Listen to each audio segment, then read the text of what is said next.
guys, Denise with Lazy K Homestead. Hope y'all are doing well. Thought I'd bring you along today while I make Chow Chow. That is a really wonderful side dish that you make. It's August, so it's kind of right in the middle, towards the end of the harvest season. And you use a lot of the things in the garden that you need to get rid of or use up before they go bad. And I'll have the recipe in the description box, but I got this recipe from Kelly, and I believe she got it from an older lady. I don't know who it was, or I would give her credit for sure. But anyways, with Chow Chow, you have cabbage, because your cabbage is, if you've harvested cabbage, it's ready to be used for kraut or something. So this is a good way to use your cabbage. It has green tomatoes in it. It has, and now these are frozen from last year because my peppers haven't done anything yet. But hot peppers, and these are jalapenos. Aren't they beautiful?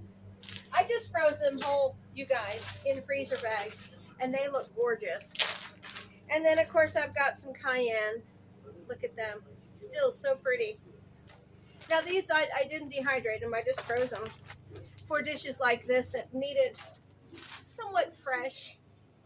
Also, it takes a lot of onions, and it's, let me see how many onions, 6 large. So I'm going to use probably 3 pounds because these aren't very large onions here. I bought these at the store.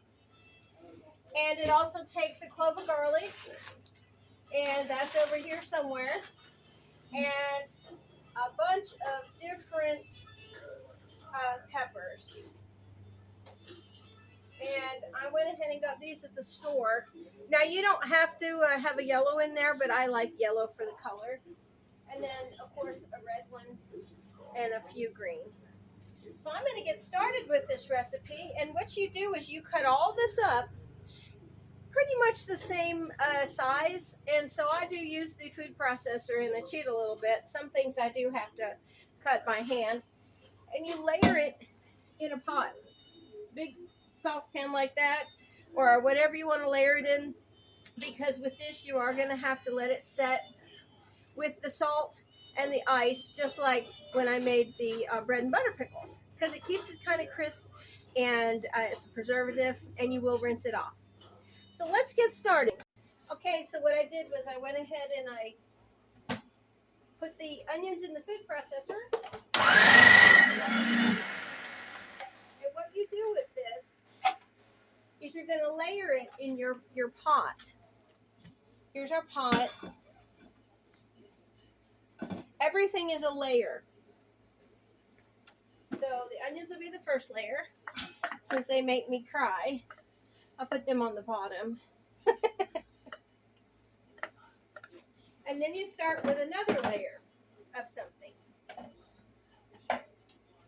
Now, with Chow Chow, it can be any size that you want it. If you want it to be a chunkier Chow Chow or a finer cut Chow Chow, it's completely up to you how you guys like it.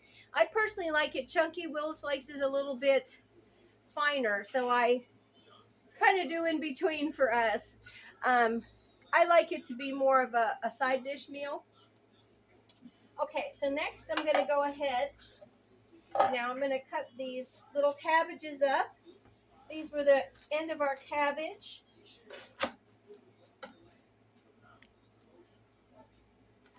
Now, it's completely up to you how you want to do your cabbage. Since these are small, I'll probably just cut these with the knife. And you want to core them and take your cores out because you don't want that in your Chow Chow. You're going to be pickling this with a sweet syrup that you make, which is really yummy. And let me just read what the ingredients are here. You're going to have 7 cups of sugar, a half gallon of white vinegar, and 4 cups of water. And then you add turmeric, mustard seed, celery seed, and ground mustard. And then you boil that just like we did the other day with the bread and butter pickles. And then you add this to your rinsed vegetables when we get to that. Okay, so I'm just going to go ahead and just cut this like so. And I'm just going to go ahead and throw it in on top of the onions. Now you are going to mix it around with your hands once you get that salt. Start rinsing that salt off tomorrow. Now you can either put the brine on for 4 to 6 hours, or you can go ahead and do it overnight. I put these through the food processor. They've been washed. And you just put them in here. Oh, gotta have that down. Safety first. And that definitely tells you.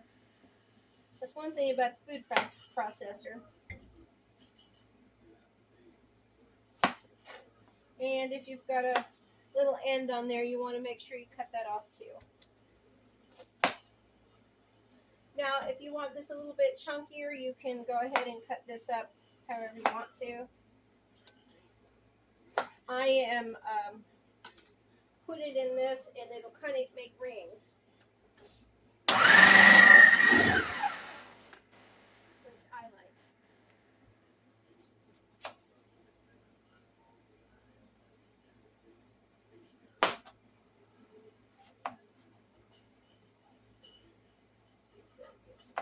Some of these heirlooms have little grooves in there. See that? And they're brown, and you do want to get that out.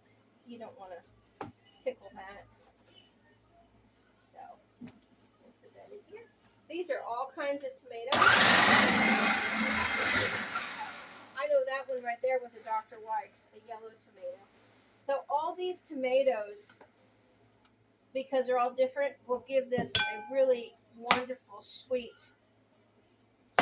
flavor. See, that one is a pink Belgian because it's a little pink in there. Just beautiful. I don't know if you guys can tell, but I just love this. I was telling Willis today, I said, I just love to research and learn. And I feel like we are students and we can learn every day. You know, even no matter what your subject is that you like. Mine is gardening and beekeeping and homesteading and stuff. So I research because I don't know everything and I want to learn. And if there's a better way to do it, I try to keep it old-fashioned as much as I can. And but I'll learn and I'll try it, you know. So here we go. Whoop. That had a little brown there. Guess I'm getting some hay fever. The fall flowers are coming out. Let's see. Get that one. I try to use the green tomatoes that aren't the prettiest because I feel like, you know, that might have a little brown spot here and there because they might not ripen since I picked them green. Now this recipe calls for, let me see, 9 green tomatoes. I think I've got 5 in there. We'll use up these little guys. Now I know that was going to be a Cherokee purple. But like I said, the different tomatoes for me gives it a different flavor, just complex flavors, difference in just using the same kind of tomato. But if you just have one kind of tomato, just use it.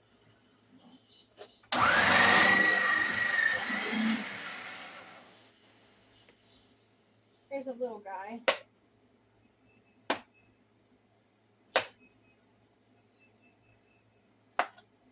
Cut that little cord out of there.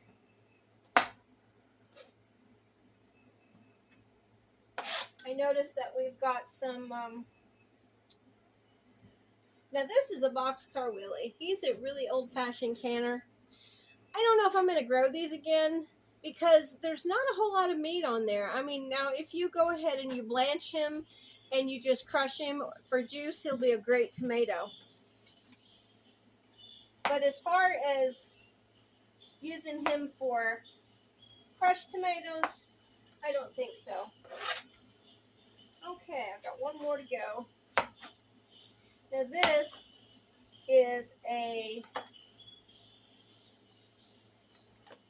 probably a brandywine or a hillbilly. They have an oblong shape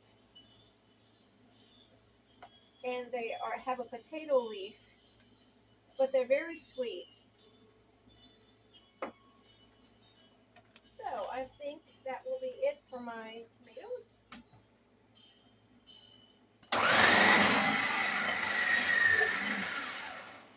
Yep, there we go. And here is our tomatoes.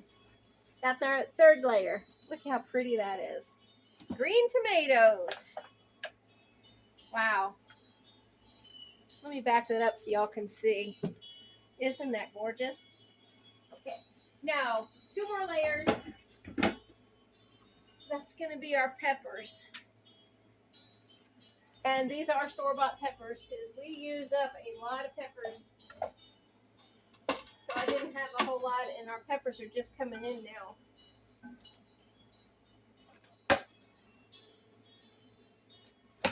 Okay. And you do want to seed your peppers. I washed these, but I didn't take that little tag off there. Jeez, I guess I'll have to cut that off of there. He didn't want to come off. And what I do is I just go ahead and grab that seed. And I just hit it like that. And your pepper seeded. And I'm just going to go ahead and put that in here. Again, in the food processor because it makes this go fast. Beautiful yellow pepper. And I don't waste this either. I just go ahead and I pop that out.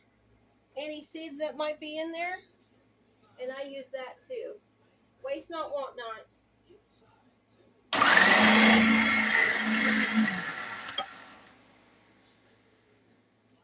I thought Willis came through. I guess he must have popped back outside. There you go. We just popped that out. Kind of hit it like that. And there you go. It's already seeded.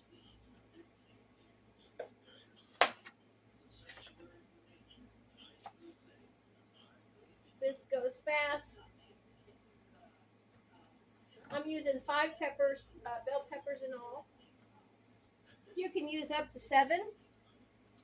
Oh, this is what I had on hand. Now when I do, the next layer is going to be the hot peppers.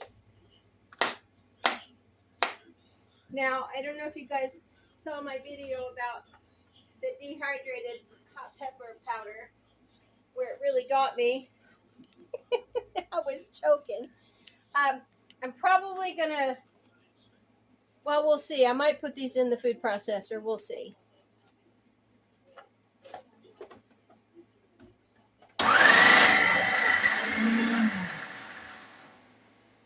Okay, and next we've got our green peppers. They are last but not least. Beautiful.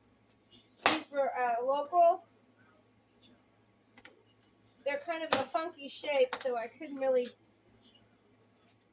pop that top off like I did those, the yellow and the red. But the seeds are coming out just fine, so we'll just put that over there.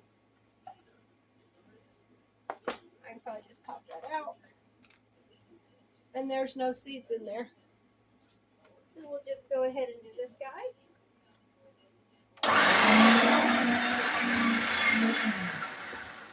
This is such a beautiful dish. And it's sweet and very old-fashioned flavor. And it's something that I think that we need to keep a lot of these recipes alive. A lot of these old-fashioned recipes that grandmothers and great-grandmothers and, you know, always made. This was a staple in the home. Chow Chow or piccalilli. And you can find the recipe for both in the Ball Blue Book if you want to use that recipe, but it is very similar to this, if not basically the same. It is such a beautiful old-fashioned flavor. I think a lot of chefs are now coming back to a lot of the old-fashioned flavors.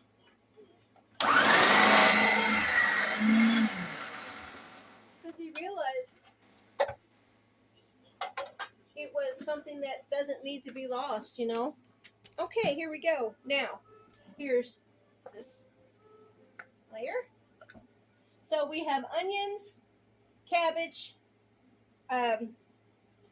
tomatoes, and now we've got the bell peppers. And these are beautiful. Look at the color on that, guys. Oh my gosh. Okay, and now the last layer is going to be the hot peppers. Get my vintage thing going here.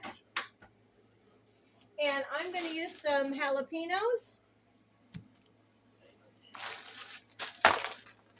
Get some red and some green. Let me get a couple more red. Oh, they're just so beautiful. I have to pop them back in the freezer so they don't thaw. And I am going to just take off the end. I'm going to pop them in the food processor. Now, if I start crying, you'll know why. And I think I'm only going to use like one, maybe two cayennes because they are very hot. Let me see what it calls for here. Now this calls for, and I know Kelly and I have kind of tweaked this recipe. It calls for 22 hot peppers. I don't use nearly that many at all. So let me go ahead and do this.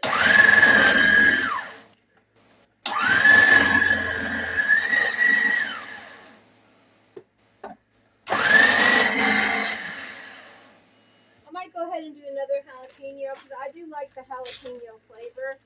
For me, it gives more flavor than a cayenne. Cayenne gives you more heat.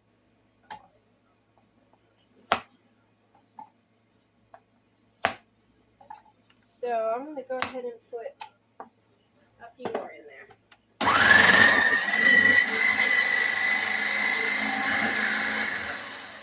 Now, if you don't like hot peppers, you can omit that step.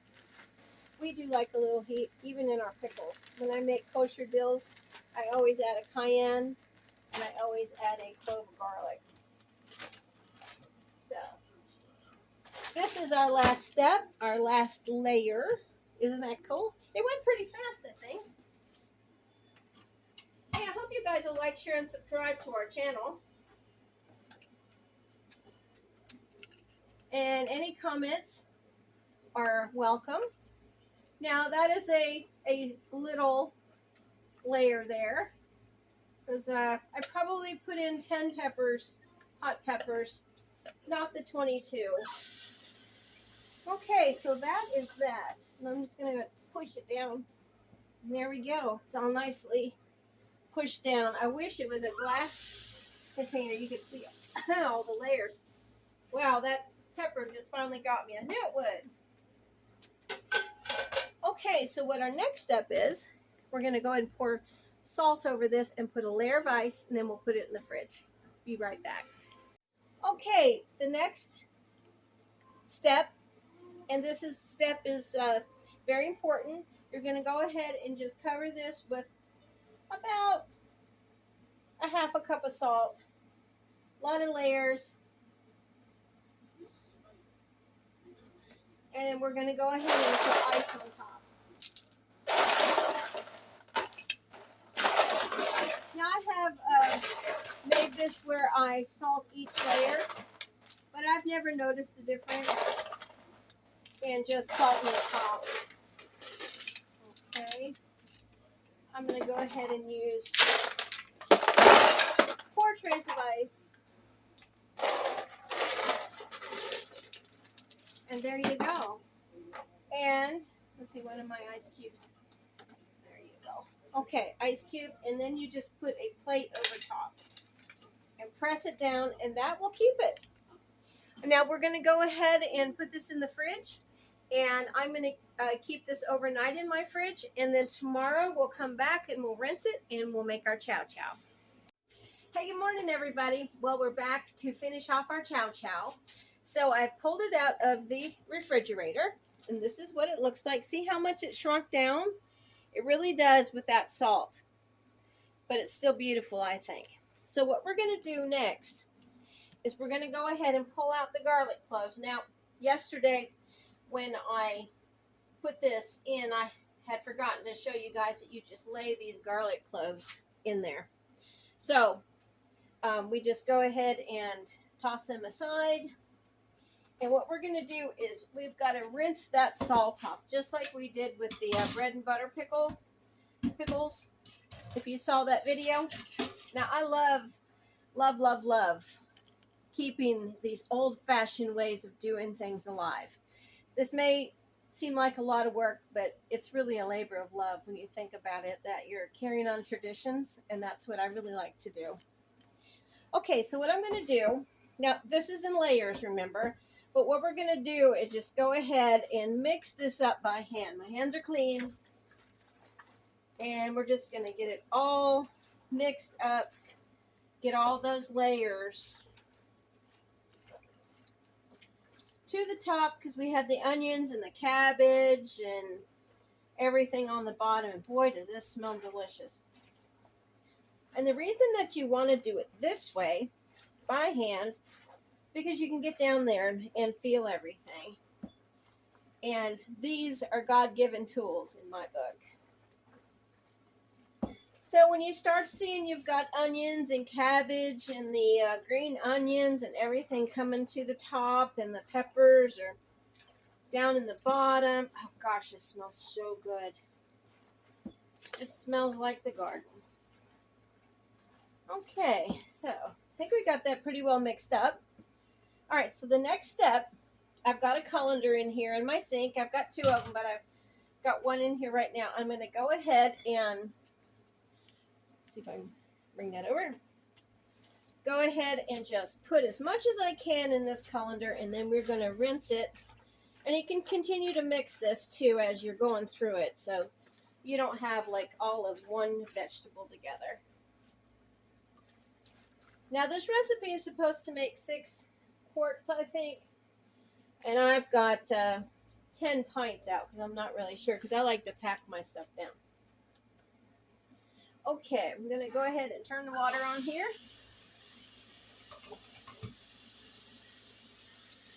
And use my sprayer and just kind of go through here, and we're rinsing this salt off.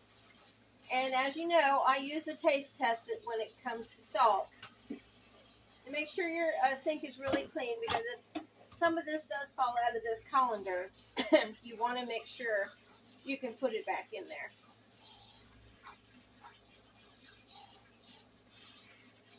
It just takes a little bit. You want to get down into the middle. What the salt and the ice cubes do is it keeps it nice and crisp. And it's a really old-fashioned way of doing things. Okay. Go ahead and turn that off. And I'm just going to go ahead and taste something here. I guess I'll taste probably a piece of cabbage, because that was way down there. Oh, we need to rinse it a little more. You'll know when it's ready. When the salt, it's not too much salt. You know when you've got something that's just too salty? And in this recipe, you don't add salt, because this is your salt. This is your preservative.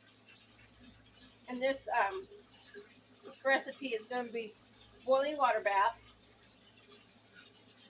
And since I'm doing pints, it's going to be 10 minutes once I get them in there. Okay.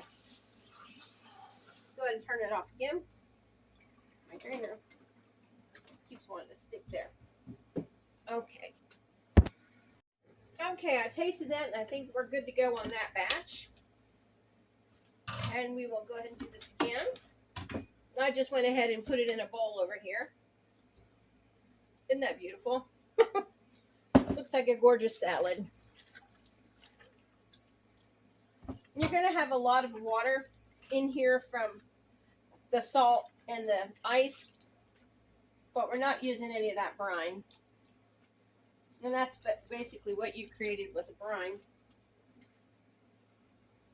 to preserve these wonderful veggies. I'm not going to put all of them in there. Okay. And we're just going to do the same thing. We're going to rinse through all these vegetables to get some of that salt off. You want a little bit of salt flavor left, but not a whole lot. So it's really important to taste it.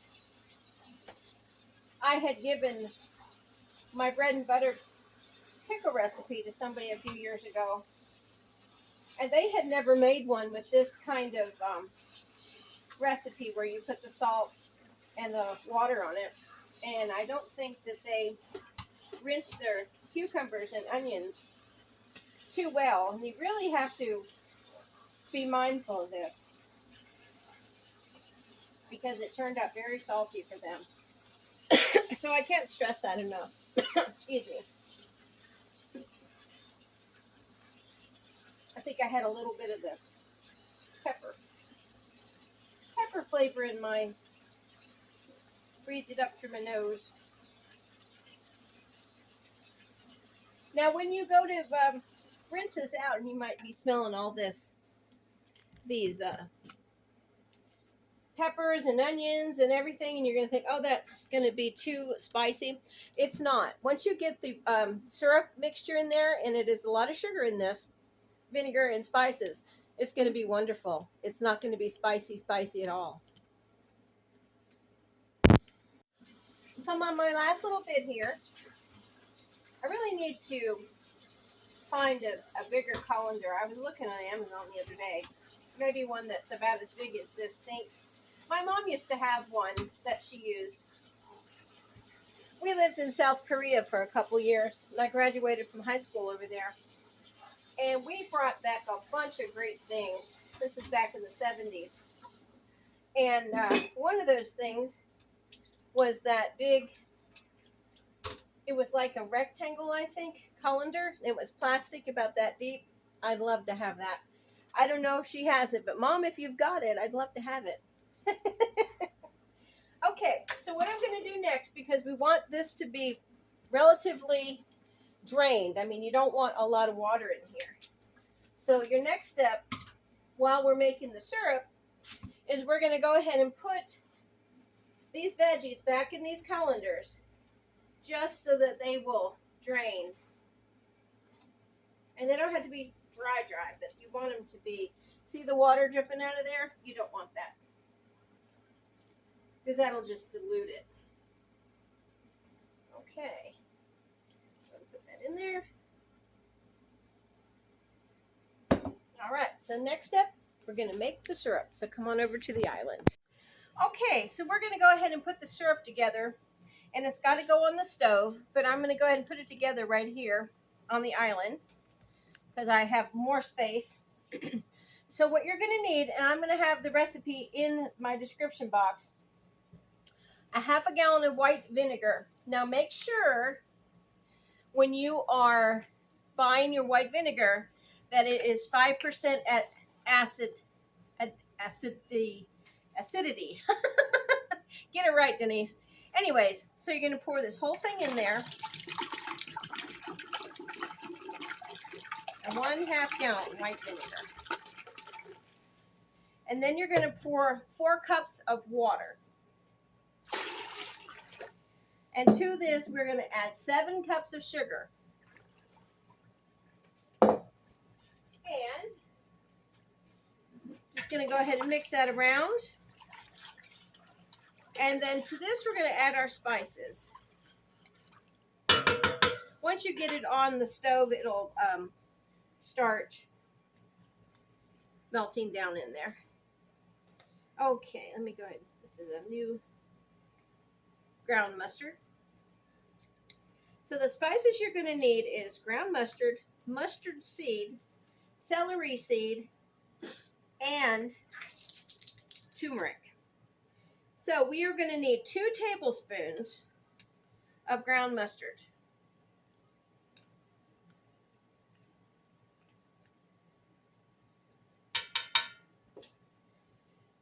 2 teaspoons of celery seed.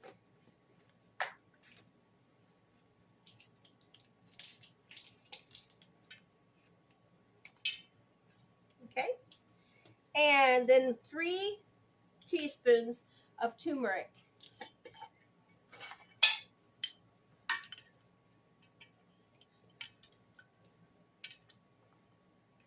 Okay. And then we are going to need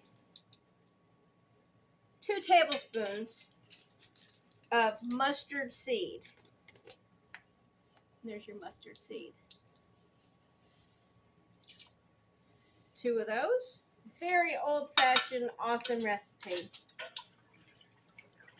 I think it's so important that we keep these traditions alive. And it doesn't matter if you're in the city or the country. You guys can make this. You can go to the grocery store and pick up your veg. Go to the market, farmer's market, pick up all this and put it together. And I'll tell you, I don't think you'll be disappointed. Okay, I'm going to go ahead and move this over to the stove. I've got it over at the stove and we're on a medium-high. And we're just going to mix it around because you want that sugar and the vinegar and the water and all the spices to kind of marry into there. And we're going to bring it to a boil. And then we're going to boil it for about 5 minutes. So I think I've got it pretty well mixed. And it's a beautiful color. Let me see if I can get you over here to see that color. That turmeric really makes that a gorgeous color and all the spices on the top there. Okay, I'll be back when we start boiling. All right, here we go. We've got our Chow Chow ready to put into the jars. I've got my jars all ready. They've been cleaned, sterilized, and ready to go. Put that down. And what I'm going to do is just kind of take the vegetables, not the juice right away. I can put that in later, but you are going to have a little juice in there. But just filling these up to about 1 inch headspace, which is going to be about here. Okay, that's what I usually give that as. That way you don't have to measure. And you just kind of press it down in there. Because you want to get as much as you possibly can. Otherwise it's going to be floaty and you'll have too much juice. Okay, so let me see what we got here.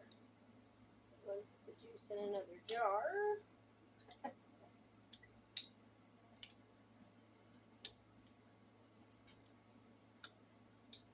And make sure you wipe your rims before you put your lids and your rings on, because this is a very sugary sweet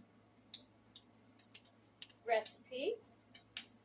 Okay, so here we go. We are here. I've got it right there at 1 inch, and we'll go on to another jar. Now I'm just going to continue to fill these up. Oh, it's just so pretty. It's really a beautiful, Chow Chow is beautiful with all the colors and the smells and, oh man, just wonderful. Beautiful combination. And I use the yellow and the red pepper and green pepper. You can get an orange one, purple peppers. I've grown them all like that, white. It's really neat when you see them all in your jar. Peppers pretty much hold their color, which is really neat. You see them, how beautiful that is. Look how pretty that is. Yeah, I think it's gorgeous. Okay, I'm going to go ahead and fill my 7 jars and I'll be back. Make sure your rack is inside your water bath canner. And again, if you don't have a rack that came with this, you want to go ahead and put a tea towel down, and you're just gonna like place it down in there with your hands, or if this is super hot water, use a spoon just to have it down there. And the whole circumference of this, you want it to be covered with tea towel. Okay, I'm gonna go ahead and place them in the rack. Now this rack is pretty nifty. It's got a place where it hangs on to the side, and then you just lower your jars in there.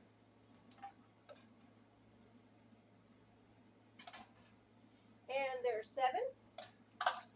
And I'm just going to go ahead and lift it up and just gently lower it down in there. And then I go ahead and I just fold the arms down. Now you want this to be at least 1 inch to 2 inches of water over your jars. So I'm going to go ahead and pour in a little bit more water. It's very important when you have boiling water bath. Different from pressure canning. Okay, and now I'm going to go ahead and turn this on high. I'm going to put my lid on, and as soon as it starts to boil, we'll go ahead and start timing it. 10 minutes. Alrighty guys, here we are. We are at the boiling point. As you can see the steam. If we go ahead and turn this down to medium high, it's going to continue its boiling, and I'm going to go ahead and time it for 10 minutes for pints. Now, if you are doing quarts, you want to boil this for 15 minutes.